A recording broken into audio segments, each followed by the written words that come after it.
Hey guys, Tyler here with Western States Farrier Service. Short one here. I want to show you a couple quick modifications to get feet coming around and squaring up to the body if they're starting to flare real bad one way or another, and you can eliminate medial-lateral imbalances. So on the hind feet, you notice a lot of horses do tend to have a tendency to flare to the outsides. At least that's in my experiences. Those feet come down into the underneath the weight-bearing structure of the hips, so they tend to flare to the outsides. And to get that corrected, as quick as possible in some circumstances, you need to integrate some weight-bearing modifications to the shoes, in my opinion, so that instead of 2 or 3 shoe-ins in getting that flare corrected, you can get it in 1 or 2 max. So this right hind, I'm going to highlight this really quick. If we look at our hairline, it's nice and parallel with the ground, so I'm calling that nice and medial-laterally balanced, and yet you still see this toe kind of pulling out to the outside. Horse is kind of standing a little bit crooked, a little cattywampus, but it is from the center line of that extensor process. There's a peak out here and not one either in the center or slightly to the inside.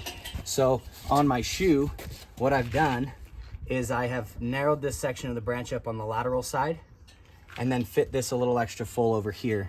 So what that gives me is that gives me a more centered weight-bearing surface of the shoe around the joint and not playing into the capsule's distortion to try and lead you astray.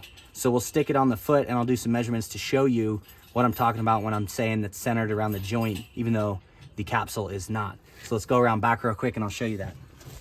Bottom of the foot, and what I'm seeing is on the top side, I'm getting more foot capsule or hoof capsule out here to my joint, and my joint articulation is right here, that center of rotation.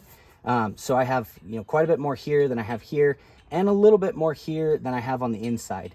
And then if you look down the back, there's actually, it looks like this heel is somewhat pushed up, shunted per se, or sheared otherwise, just a little bit, which in my opinion is kind of an adverse reaction to maybe this horse being high on the outside for a couple shoe-ins or something. And that makes the weight-bearing land first outside and then drop to the inside, and the inside gets kind of pushed up because the weight is landing harder on the inside as a secondary reaction. So when I put this shoe on, what I'm looking for is more of a balanced ratio from my center of rotation to the outside of my shoe. Now this is a guess. I'm just guessing at where that's at. I don't have any obviously x-ray or anything there, but I'm 2 5/8 of an inch to the outside of my shoe, just slightly over from that spot. I'm gonna hope to find the same spot with my ruler and give yourself a pull on this measurement.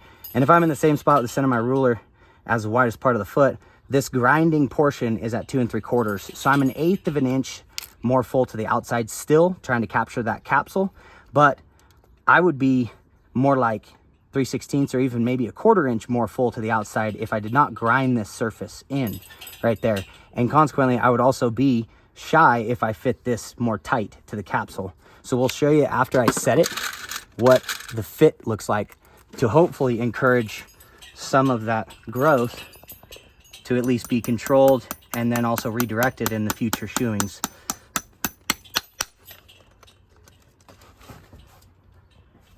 Set them with 2, and then we'll go around the front and we'll show you what it looks like.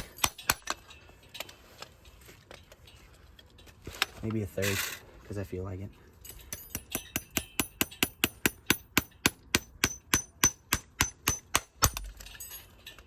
All right, let's go around the front and I'll show you where I'm supporting the structure and where I'm not.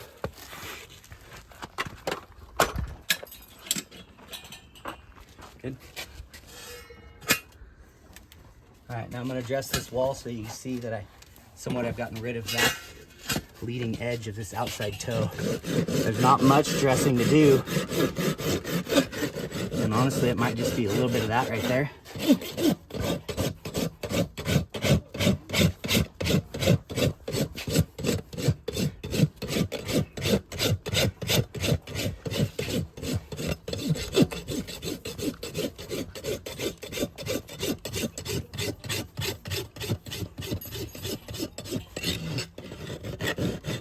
So in essence, what I'm doing on this horse right here is I'm fitting the shoe where the hoof capsule should be around that joint rather than where the hoof capsule is, and chasing distortion.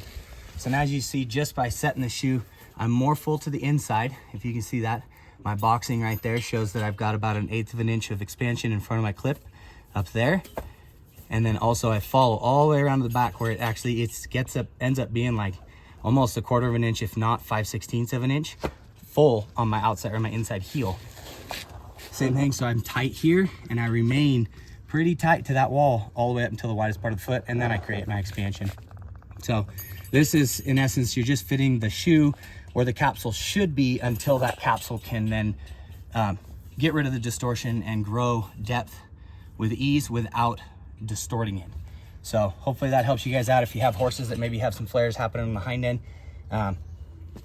If that gives you some tips and tricks, that would be awesome. I appreciate you guys watching. Thank you.